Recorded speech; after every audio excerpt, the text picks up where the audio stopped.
Chine, comme vous le savez, contrairement à tout ce que j'avais dit, nous ont imposé des tarifs douaniers de 34% qui viennent s'ajouter à ceux qui existaient. J'ai dit que si ces droits de douane n'étaient pas supprimés d'ici demain midi, nous leur imposerions 50% de droits de douane supplémentaires. La Chine s'est enrichie à cause de gens qui étaient à la Maison-Blanche et qui ont laissé les choses faire.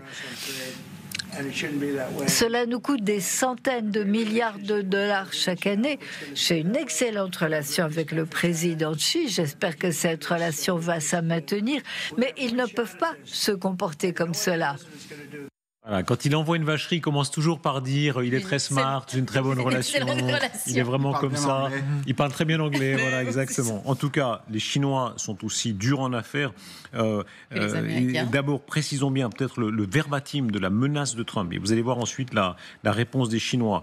C'est vraiment une sommation que Trump envoie à la Chine. Si la Chine ne retire pas d'ici demain, 8 avril 2025, son augmentation de 34% en plus des abus commerciaux qu'elle pratique depuis longtemps, les États-Unis d'Amérique imposeront à la Chine des droits de douane supplémentaires de 50% à compter du 9 avril. Réponse des Chinois, regardez, elle est tout aussi déterminée. Nous avons dit clairement à plusieurs reprises que faire pression, menacer la Chine n'était pas la bonne manière de traiter avec nous. La Chine préservera avec fermeté ses droits et intérêts légitimes. Le ton qu'ils emploient en dit extrêmement long sur la gravité, le degré de gravité, Elisabeth Shepard-Sellam, qu'ils veulent donner à cet affrontement. Il veut le donner. Je pense que Trump a... Alors, bien évidemment, pour lui, c'est une menace qu'il brandit depuis longtemps, cette ennemie chinoise. Mais je pense qu'il les sous-estime en quelque sorte. Je pense qu'il pense que tout le monde va se plier, notamment les Chinois. Et je pense peut-être... déjà, il connaît peut-être un peu mal l'histoire américaine, mais il connaît encore moins bien l'histoire chinoise. Ils peuvent aussi être très entêtés et très forts dans leurs réponses.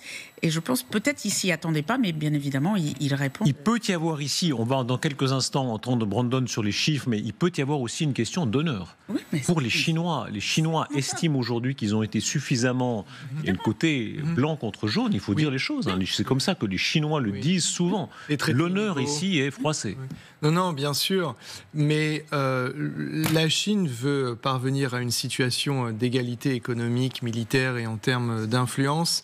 Et c'est précisément la maladie en fait que Donald Trump a identifiée et celle contre laquelle il pense soigner les États-Unis en provoquant ce qui ressemble, à mon sens, à une forme de suicide économique afin de tout faire exploser et d'altérer de manière durable le système.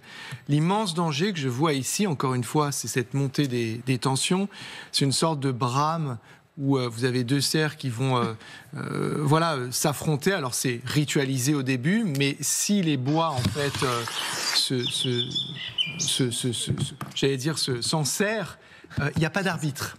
C'est-à-dire qui va pouvoir s'interposer entre ces deux immenses puissances à la fois économiques et militaires pour injecter de la raison, dépassionner cela et permettre aux tensions de redescendre. L'OMC est complètement absente pour le moment. Et je pense que vraiment, M. Trump ne comprend pas qui il a en face. Alors, pour une petite anecdote, c'est pas un secret ici que j'ai fait toute ma carrière dans la tech. Et à un moment donné, on avait un joint venture avec une société chinoise.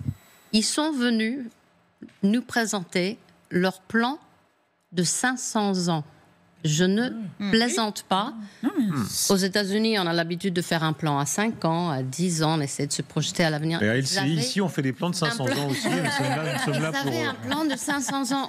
Donald Trump ne comprend pas qui il a en face et qu'ils ne vont pas du tout être froissés par ces menaces. Amy Porter, écoutons avec vous, Brandon Warrett, les termes de l'affrontement ce soir.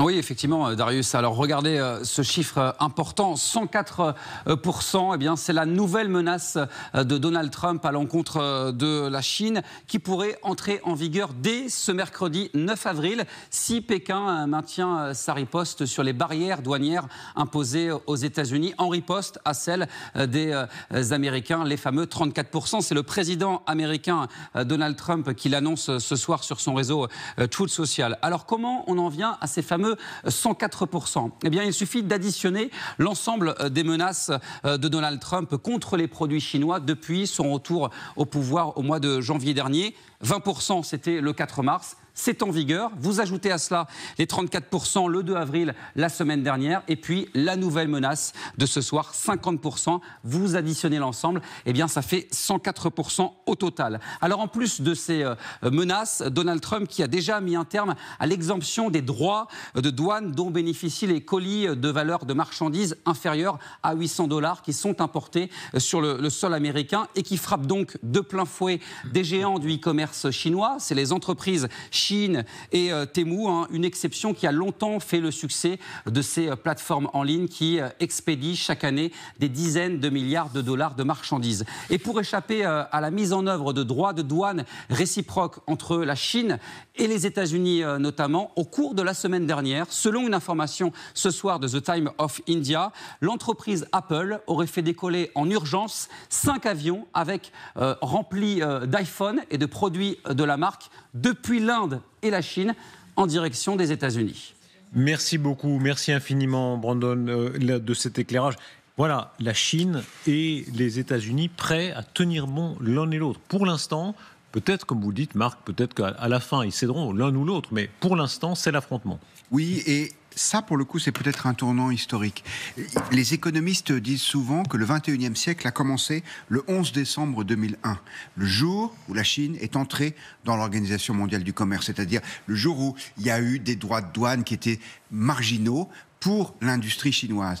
Et ça a été le début d'une prospérité incroyable. C'est comme ça qu'en un quart de siècle, la Chine est devenue la seconde, voire parfois la première puissance mondiale. Ça repose exclusivement sur le commerce, sur cette puissance industrielle. Si, effectivement, le prix des produits chinois double, parce que ça veut dire ça, 104% de taxes, ça veut dire que ce qu'on achetait le 1er janvier de $2, on l'achètera $4 à partir du moment où la menace de Trump arrive. Mais est-ce que c'est tenable ? Est-ce que c'est tenable ? Rappelez-vous, le confrère du Monde, collègue du Monde et consoeur avait fait la simulation du grille-pain. Le grille-pain fabriqué en Chine qui aboutit dans la cuisine américaine. S'il est augmenté de 104% de droits de douane, ça veut dire ça. Hein. Qu'est-ce qui se passe ? Il devient à nouveau intéressant de produire des grille-pains aux États-Unis. Mais c'est ce qui s'est passé en France aussi. Seb, Moulinex, ces grandes marques françaises, elles ne peuvent plus produire en France aujourd'hui. Alors, c'est un peu plus compliqué que ça, parce que je sais qu'il y a des chaînes de valeur et que les produits... Mais c'est ça, l'idée de Trump. Je veux dire, simplement, il faut essayer de se mettre dans sa tête, me semble-t-il, pour comprendre que, de son point de vue, s'il considère qu'effectivement la Chine est l'adversaire, voire l'ennemi stratégique des États-Unis, faire ça, c'est tout sauf idiot. Oui, mais alors dans ces cas-là, il fallait aussi avoir plus d'ingénieurs, il n'y en a pas. Il est en train de virer tous les étudiants brillantissimes étrangers qu'il y a aux États-Unis. Il est en train de casser tout ce qui va être l'université de demain. Donc je ne sais pas où seront les ingénieurs. Donc si vous voulez, c'est ça qui ne va pas. Où sont les chaînes aussi ? Parce que les usines, ça ne va pas se faire du jour au lendemain. Regardez ici, à chaque fois qu'on dit qu'il faut réindustrialiser pour l'armement en Europe, on nous dit oui, mais vous voyez, on ne sait plus faire les ogives nucléaires, on ne sait plus faire ci, il faudrait refaire des chaînes, on n'a plus la main-d'œuvre, on n'a plus le savoir-faire. Le problème, il est là. On a l'impression qu'il nous fait le choc avant d'avoir la solution. C'est ça qui est un peu dingue, en fait. Non ? Est-ce que c'est la fin d'un monde ? L'exemple du grille-pain, on l'affichait là. Regardez, parlez-nous du grille-pain, Marc Toiti, le grille-pain du monde. Je l'utilise tous les matins. Voilà, là, regardons, mettons la simulation, s'il vous plaît. Pendant des années, moi, j'ai entendu tous les adversaires du libre-échange dire ce grand trajet du grille-pain à travers la planète, c'est absurde. C'est absurde que ce soit fabriqué en Chine, que ça pollue, c'est contraire à la souveraineté nationale, c'est contraire à l'écologie, c'est contraire aux droits sociaux, parce qu'évidemment, en Chine, les conditions de travail, c'est pas tout à fait selon nos critères. Et là, tout à coup, on a l'impression que le monde entier dit réservez-nous, gardez-nous notre grille-pain, surtout qu'on ne passe pas au monde de Trump. Bah oui, mais c'est ça qui est surprenant. Parce que justement, si on veut lutter par exemple, contre, les émissions de CO2, donc il faudrait faire nos grille-pains chez nous, en fait, pour ne pas avoir le transporter, etc., à travers le monde. Mais ce qui est très intéressant quand même sur l'affaire chinoise, et c'est là où Trump, moi je pense qu'il fait peut-être, c'est très dangereux ce qu'il fait, mais c'est peut-être calculé. C'est-à-dire que la Chine aujourd'hui va mal. C'est-à-dire que son moteur intérieur va très mal. Il y a une crise immobilière, il y a une crise démographique, etc. Et donc, la demande intérieure est très faible. Vous savez qu'en Chine, dans les années encore 80, il y avait à peu près, même début 90, il y avait à peu près 100 millions de Chinois qui vivaient correctement. Aujourd'hui, ils sont à peu près 700 millions. qui vivent comme nous. Alors il manque encore 700 millions qui attendent, mais quand même, passer de 100 millions à 700 millions, c'est énorme. Donc ça veut dire qu'il y avait une dynamique intérieure qui est en train de s'étioler malheureusement. Et ça c'est dangereux, ça veut dire que les Chinois aujourd'hui, ils ont besoin du moteur de l'exportation.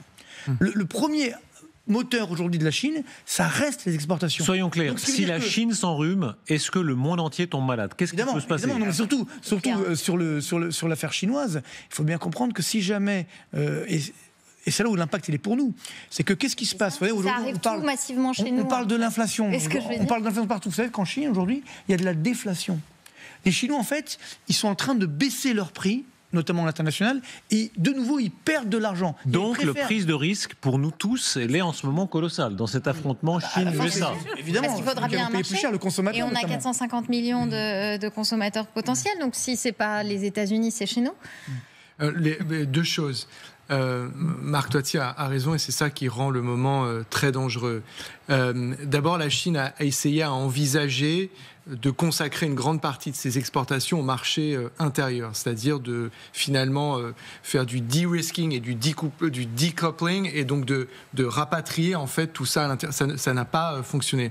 Ensuite, il y a une crise du secteur immobilier qui est réelle et qui pèse à peu près un quart du PIB, qui a grandement fragilisé l'économie chinoise. Et les Chinois sont exactement comme nous, comme tous les peuples du monde. S'il y a bien une chose qui permet de rassembler et de mettre sous le boisseau ce genre d'échec, c'est l'affrontement.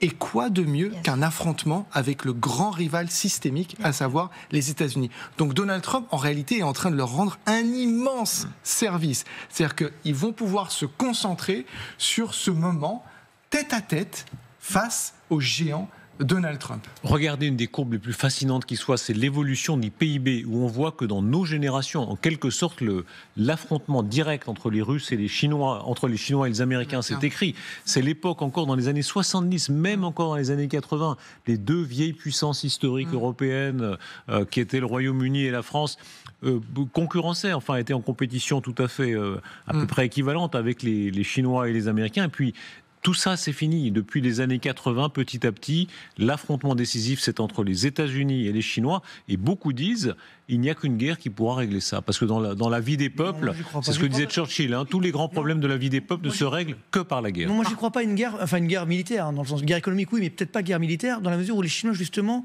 pour ce qui compte, c'est le bien-être, c'est-à-dire améliorer le niveau de vie. Marc Toiti, rappelez-vous toutes les bêtises que les meilleurs sinologues ont dit sur la Chine. On a dit, ils ne sont pas prosélytes, ils ne vont pas essayer de prendre l'Afrique. Ils sont partout. On a dit, ils ne veulent pas exporter. Ça, pour les terres rares. Non, mais ça, c'est pas pareil. C'est justement effectivement une volonté hégémonique pour leur marché intérieur. Oui. Et quand ils prennent un marché en Afrique, par exemple, ils ramènent leur main-d'œuvre. C'est très intéressant. C'est-à-dire que, justement, ça, c'est ce qui fait baisser le chômage chez eux. Donc, mais ce qui est encore plus intéressant, c'est en termes de PIB par habitant. Parce que là, le PIB, c'est, non, si vous avez des habitants qui augmentent, c'est facile.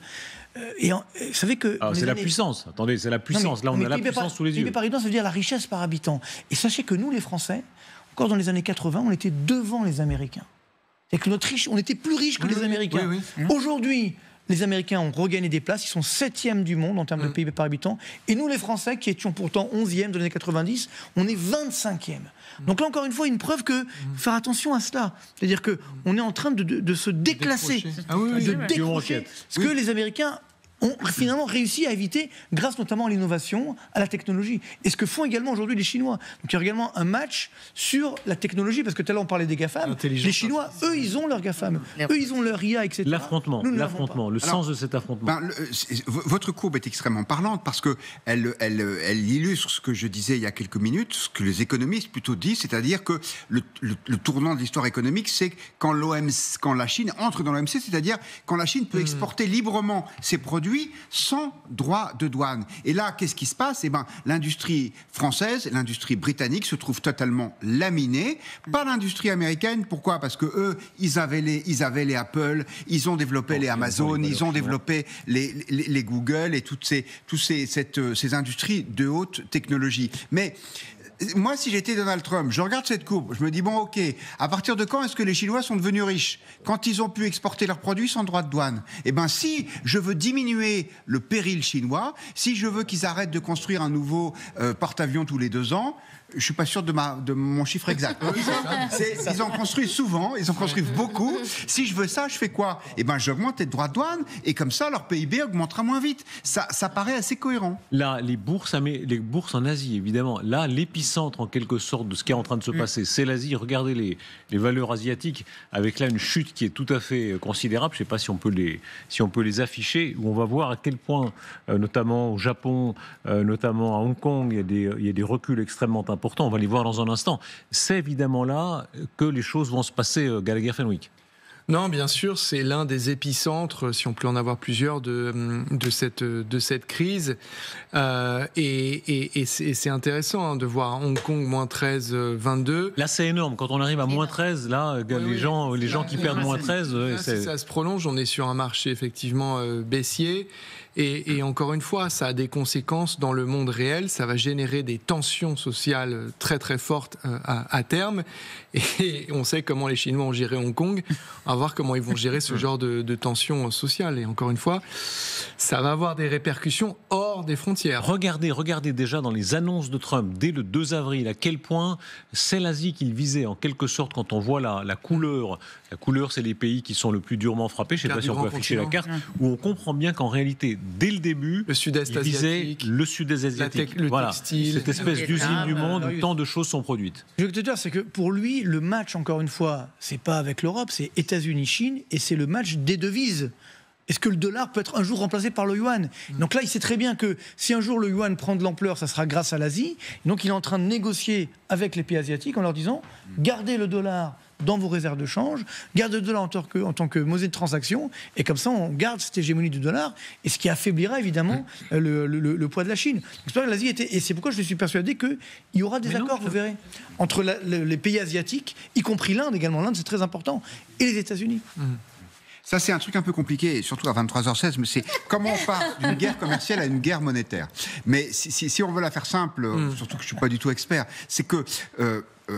disons que plus vous avez d'excédents commerciaux avec un autre pays, et plus vous pouvez, plus ça renforce votre économie, et donc ça renforce aussi la confiance dans votre monnaie. Et donc ça a tendance à enchérir votre monnaie. Et donc... pour les États-Unis, le dollar, c'est l'instrument par excellence de ce qu'on appelle le soft power, c'est-à-dire de l'influence, parce que le dollar est la seule monnaie qui est acceptée dans tous les pays du monde, y compris quand il n'a pas cours légal. Et donc, si les Américains arrivent à contraindre un peu la puissance économique chinoise, ça peut renforcer le dollar, et donc ça peut renforcer leur influence. C'est pour ça que c'est pas seulement un enjeu de réindustrialisation, c'est aussi un enjeu de puissance monétaire, et les Américains sont assez inquiets de voir effectivement la monnaie chinoise qui, sur le long terme, ne cesse de se réapprécier par rapport à leur monnaie à eux. Alors, le yuan, simplement, il y a un contrôle d'échange. C'est la banque centrale chinoise qui décide du niveau du yuan. Et c'était très intéressant de voir que ces derniers jours, alors que l'euro a augmenté, parce que nous, on ne contrôle pas notre devise, le yuan n'a pas augmenté. Parce que justement, les Chinois, ils savent très bien que s'ils veulent continuer d'exporter, le yuan, aujourd'hui, il est à peu près à 7,2 yuan pour un dollar. Le niveau d'équilibre du yuan, c'est 3,50. Donc il y a un dumping des Chinois. C'est-à-dire qu'ils font en sorte de maintenir le yuan suffisamment bas pour pouvoir exporter pas cher. Pas que vis-à-vis des Américains, mais également vis-à-vis de nous. Et donc les Chinois aussi ne sont pas très coopératif de ce point de vue-là. Donc c'est là où Trump n'a pas complètement tort sur l'agressivité des Chinois d'un point de vue commercial. Oui, mais ce qui n'est pas très logique avec cette histoire de dollar, c'est qu'ils l'ont déjà, ce maxi power. C'est-à-dire que aujourd'hui, il peut être remis en cause. Non, mais ce que je veux vous dire, c'est que aujourd'hui, si les États-Unis décident que, par exemple, quand il y a eu ces frictions avec l'Iran, qui voulaient plus du tout que nous investissions en Iran, ils nous ont dit mais vous avez du dollar et vous voulez continuer à jouer avec du dollar, à acheter le pétrole, etc. Et ben vous retirez de là et là. C'est comme ça qu'ils nous tiennent, c'est comme ça qu'ils tiennent nos banques, c'est comme ça qu'ils tiennent nos entreprises. Donc si vous voulez, cette force du dollar, ils l'ont déjà. Donc c'est ça que je n'arrive pas à bien comprendre. Il faut la maintenir. Vous voyez ce que je veux dire ? Parce qu'en fait, si vous voulez, ça s'est produit il y a déjà à peu près 2 ans, où certains pays, notamment du Golfe, on les échanges. Oui, mais sauf que les échanges d'hydrocarbures ne se font pas. Donc du coup, c'est pas la peine de fragiliser le dollar en le faisant plonger quand vous êtes maître du jeu et maître du monde. Que veut Trump ? Avançons un peu. Marc Toiti. On a vu qu'il y a à peu près 2 ans, les pays du Golfe, certains pays du Golfe, ont dit on va libeller notre pétrole en yuan. Marc Toiti, avançons un peu. Avançons un peu.